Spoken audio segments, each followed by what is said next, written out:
Come to me, all of you who are weary and burdened, and I will give you rest.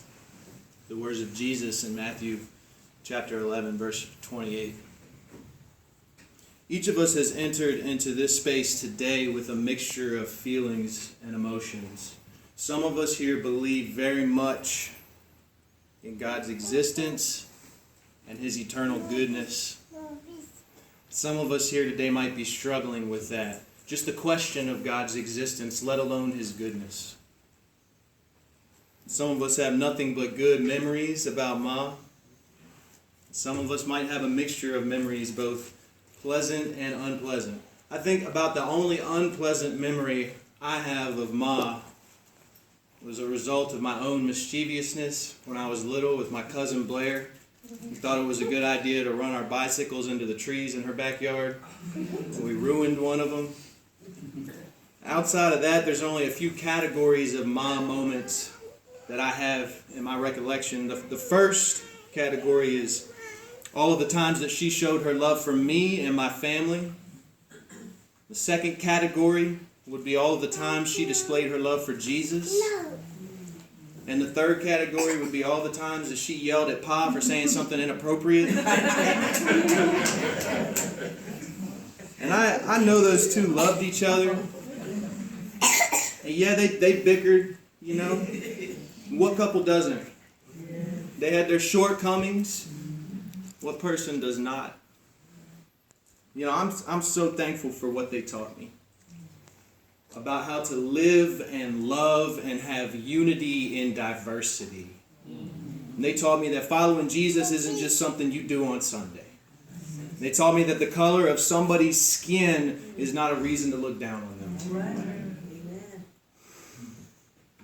They were far from perfect, but they each played a crucial role in helping me realize that that is why we need Jesus. Because we are all far from perfect. We need God to get to God. That's the only way. One thing we could probably all agree on is that we have not had too much rest this week. There's probably not a soul in here today that would say, I don't know, I've had too much downtime this year. Life hasn't been challenging enough. I'm not really tired or burdened in any way. I've had too much time to contemplate in silence this week. Come to me, all of you who are weary and burdened, and I will give you rest. Again, the words of Jesus in Matthew chapter 11. The last time I spoke with Ma it was pretty difficult. It was difficult for me.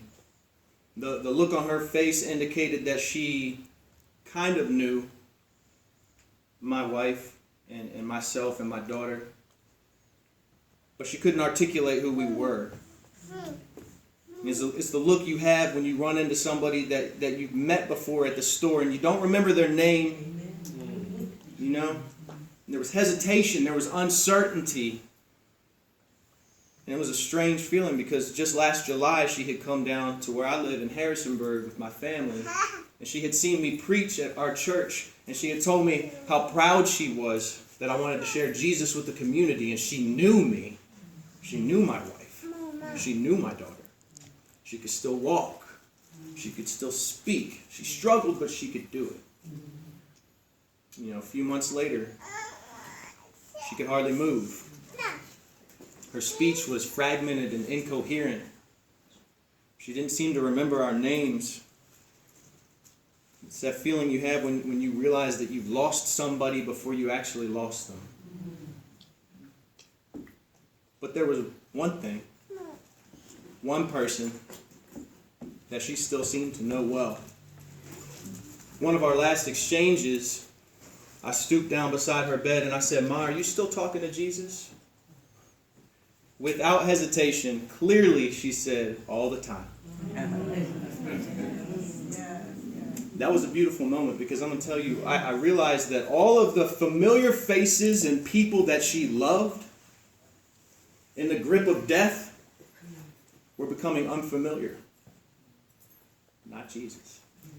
You couldn't take that. You can't take the Savior away.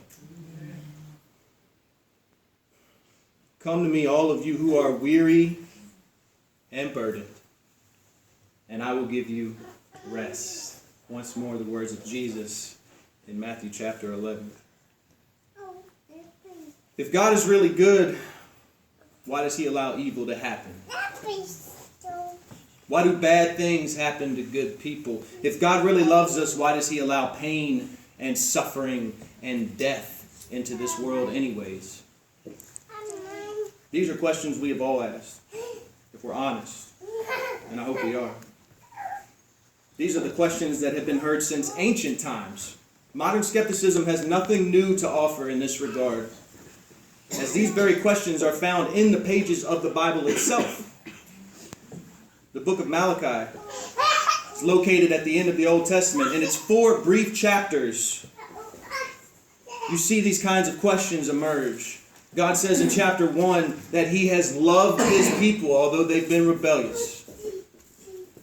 And they say, how? How have you loved us? You feel that question as you read it. And they can also be heard saying, it is useless to serve God. What have we gained by keeping his requirements and walking mournfully before the Lord of hosts? So now we consider the arrogant to be fortunate. Not only do those who commit wickedness prosper, they even test God and escape. Why do bad people get away with it? This is nothing new. There is no new accusation against the God of the universe. There's nothing new under the sun. That statement itself is in Scripture. It's in the book of Ecclesiastes, where the author of that book seems to ask why we strive to accomplish anything, because sometimes life feels kind of pointless.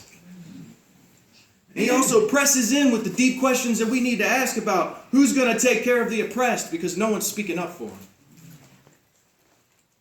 These might not be the kinds of things you expected me to say today or to bring up, but I'm going somewhere. All right. These are not bad questions. That's not my point. These are the kinds of questions I would expect thinking, feeling people to ask. I'm just saying they're not new. Which means somebody understands. And the fact that we can even ask these questions ought to indicate that the God of the universe has at least given us the ability to think critically. It would have been just as easy for him to create us without the capacity to ever question his judgment and authority. And a God who's up to no good might have done it that way. That's not the God we're dealing with. So my question is, do you really want the answers to all of those questions? Have you really sought the answers to those questions?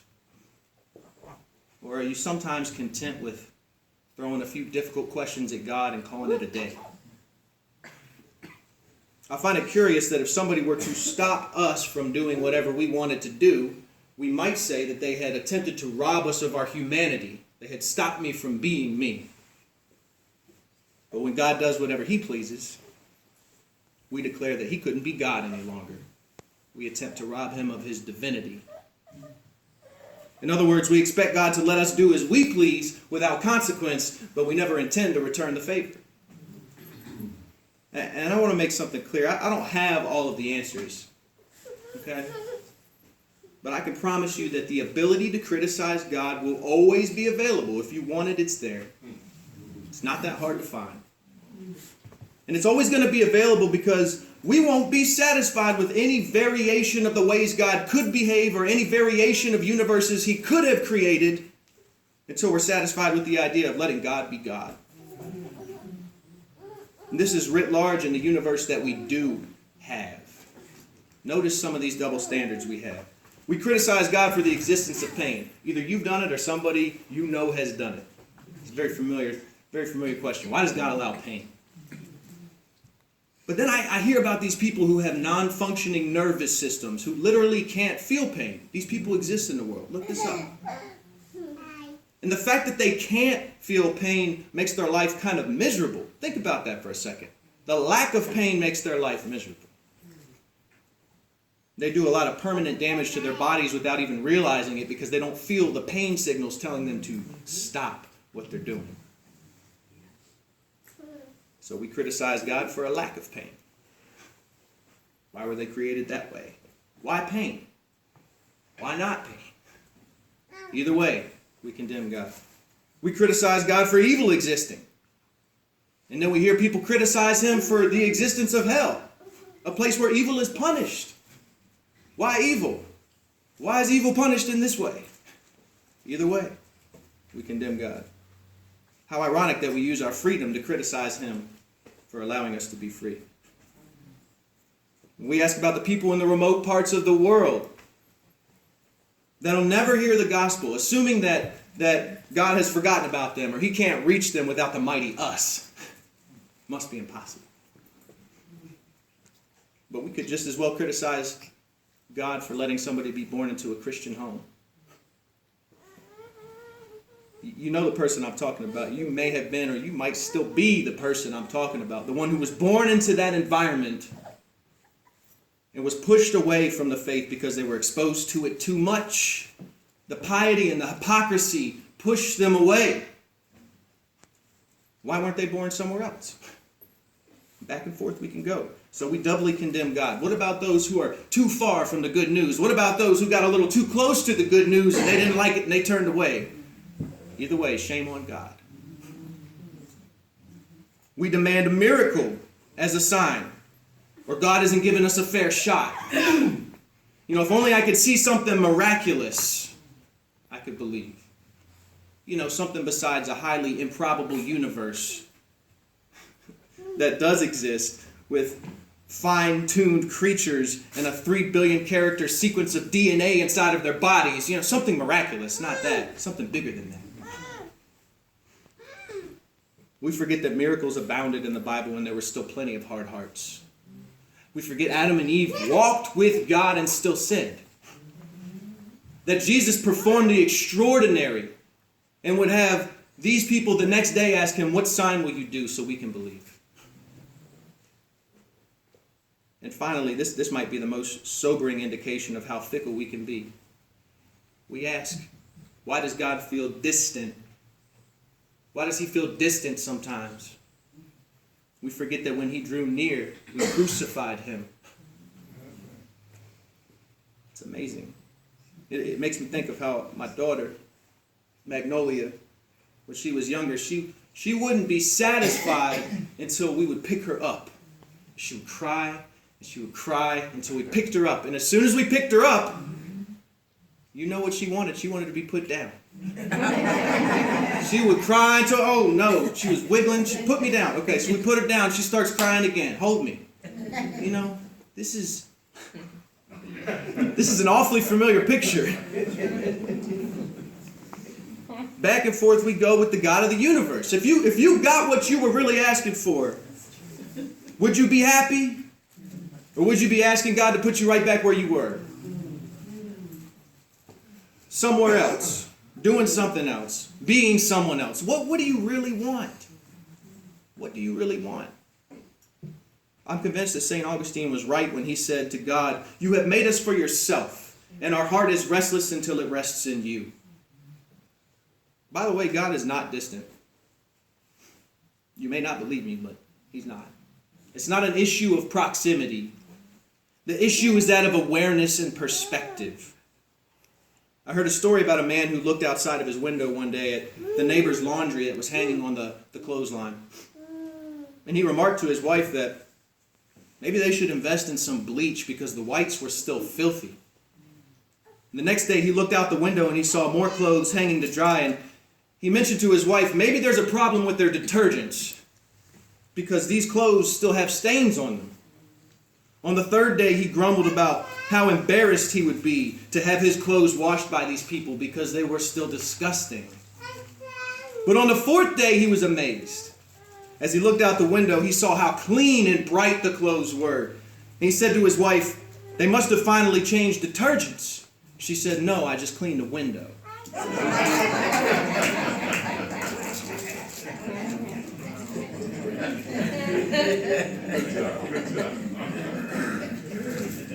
There are so many situations where it's this close. The only difference between what could be seen as an ordeal and an opportunity is our attitude, our perspective, the lens through which we view the world. How many times have we looked through our little window at the way God operates and the way God has created things and declared him to be the problem?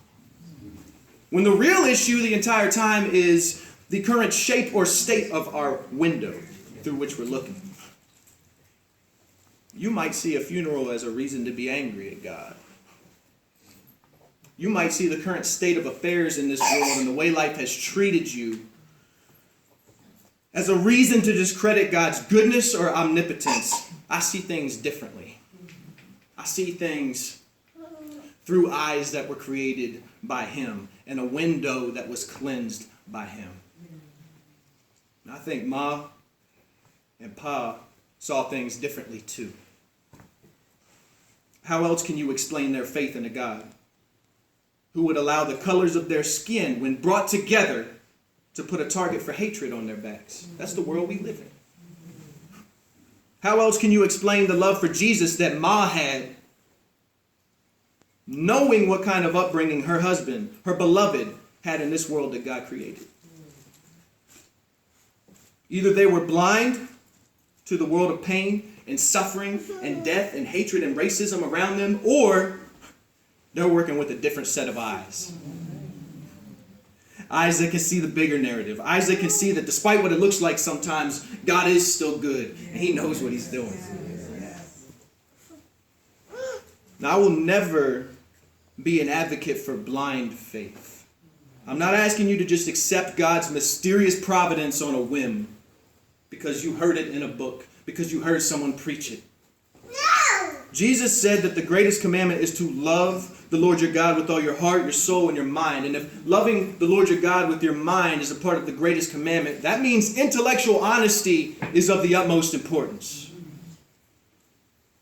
So I encourage you, don't just ask these questions, but be diligent in seeking the answers to these questions. If you're angry today, your anger towards God is understood. You're not the first. If you have questions, join the club.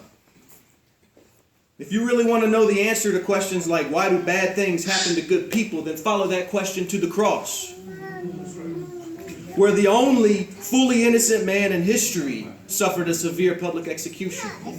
You want to know, take it there. You're not only understood by the people in this room, is what I'm saying, but you're understood by the God of the universe himself, who understands hunger. And he understands loss of loved ones and pain and abandonment by friends and family and suffering and death. He knows that. Come to me, all of you who are weary and burdened, and I will give you rest. Matthew 11:28, one last time. That is an invitation to anybody who is imperfect. Jesus not only died, but he rose from the grave to confirm that he does have power and authority beyond our wildest imaginations. And he can be Lord over our lives and our graves, if only we would turn from our sin and place our hope and faith in him. I'll leave you with a quote from a favorite author of mine. And this is an excerpt from his speech at Virginia Tech back in 2007 when they had the shooting. He had to deliver this speech in a neck brace because he had just been in a car accident. And these are his words. So I cannot say what I want to say, that this too shall pass. Instead, I point to the pain you feel and will continue to feel as a sign of life and love.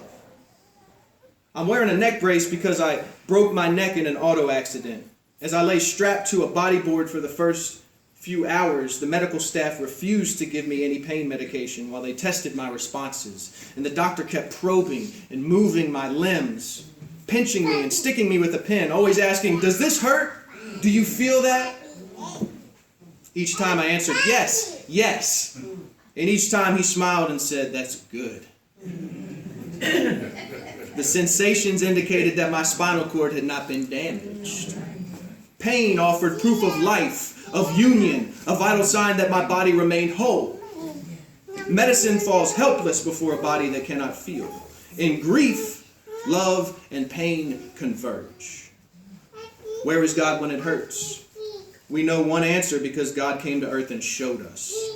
You need only follow Jesus around and note how he responded to the tragedies of his day.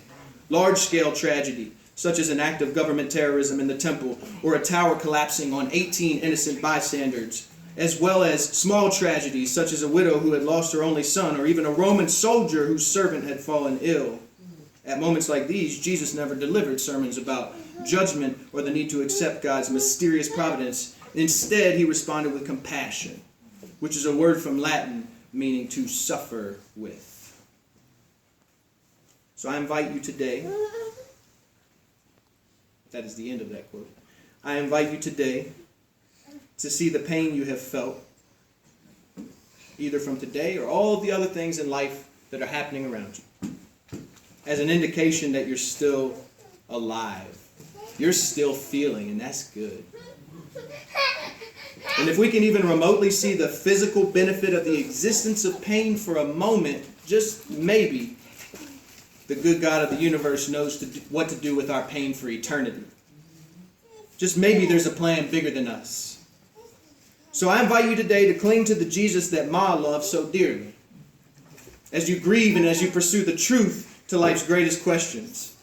It may be the first time you have seriously turned to him, or it may be the 100th time. But I'm sure that he has beckoned us to himself today. I'm sure that he intended to suffer with us when he came to this earth. While none of us would choose the life of suffering and pain, he did while we were yet his enemies. So maybe your frustration today is not with God, but maybe his followers. Maybe the religious leaders and zealots have angered you. And I would say you have more in common with Jesus than you understand. I learned a while ago to look to Jesus for Jesus and to look to his followers for a clear example of why we need forgiveness. Every person in here worships something. It might be what you see in the mirror. It might be your career, money, sex, substance. Whatever it is, we worship the things that bring us rest or the hope of rest. And we worship the things that bring us love or the hope of love. So I challenge you to consider how well the object of your worship is holding up. How's it doing? Have you really found rest? Have you really found love? Because you were created to find it. And one of the beautiful built-in features of your DNA is that you won't settle until you found the perfect it. Because God would have nothing less than the best for his beloved. And there is nothing better than what he has to offer. What he offered on the cross. And that is himself. So I encourage you to rest in him and find your love in him. Amen. Amen. Amen. Now, my sister Mandy's going to come up and have a word.